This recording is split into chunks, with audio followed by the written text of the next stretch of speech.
Ministri i Jashtëm i Iranit ishte sot në Moskë, takoi Vladimir Vladimirović Putin dhe ka disa teza. Një tezë që thotë që Putini ka thënë kjo s'është lufta ime.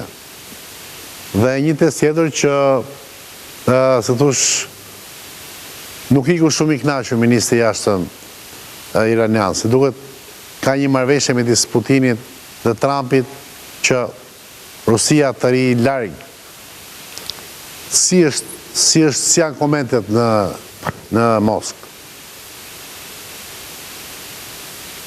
Në Moskë komentet janë të ndryshme.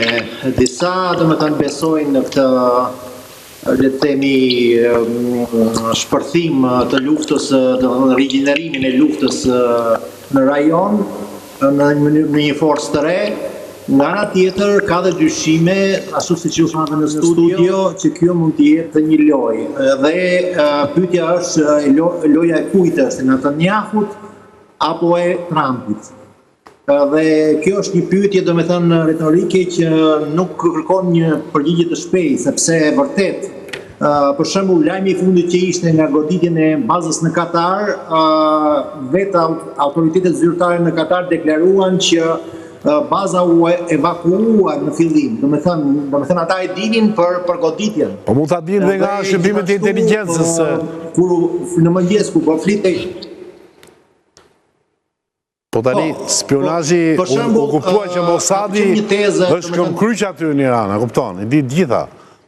Di dhe se ku flet komandanti, di se ku flet zëvendës komandanti, komandanti që zëvendëson komandanti. Tani nëse mirë vranë 2-3 në fillim, po vetëm vrasin shënjestorin, vrasin.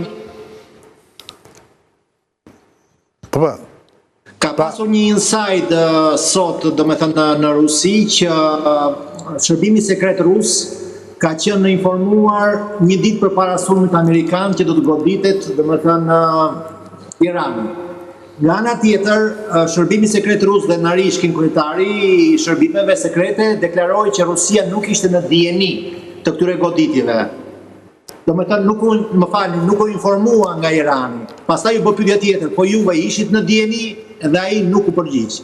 Pra, ai ndërmjetësi i tretë që mund të ketë njoftuar amerikanët, mund të jetë edhe Kremlini. Tashti kjo është një supozim, sigurisht asnjë nuk e ka deklaruar këtë dhe nuk do ta deklarojë ndonjëherë. Por ka gjasa dhe ka shenja që kjo mund të ketë qenë e vërtetë. Edhe ka pasur një dialog interesant sot, le të themi, në internet nëpërmjet ish presidentit Medvedev, që deklaroi që shumë vende mund të japin armën bërthamore e Iranit, deklaroi këtë gjë. Dhe nga ky deklarat reagoi në mënyrë të fortë presidenti Trump dhe deklaroi që nuk e besoi që Medvedev ka thënë një gjë të tillë, nëse e ka thënë, ai nuk e ka idenë se për çfarë po flet dhe bosi atje është Putini. Pra, këto janë shenjat e një kompromisi dhe në aty diku lart dhe na drejtojnë, domethënë, si ato Master of Puppets.